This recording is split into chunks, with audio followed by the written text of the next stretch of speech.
everyone, welcome back to the WebToTech YouTube channel. Today for this video of WebToTech, I will be showing you how you can log in into the ChatGPT account of yours. Now to do that, first thing is you open a Google browser on your PC and then click on New tab. There on the search bar, you type in chat.openai.com and press enter. This will direct you to the official page of ChatGPT. Here you click on login. Now once you have been logged in, you need to provide your email address. You can also log in with the Google or Microsoft account. That is, if you have linked your account or created your account through Google or Microsoft, only then you will be able to log in by clicking on it. But here we're going to go with the email process. So type in the email address, then click on continue.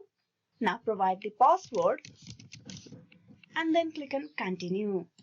And once you provide both the details, you will be logged in into the account of yours. You need to make sure that you input the correct account details, that is the correct email address and correct password. Only then you will be able to get logged in. Hope this video was useful on how you can log in into the ChatGPT account. Please like and subscribe the WebToTech YouTube channel. Thank you for watching till the very end.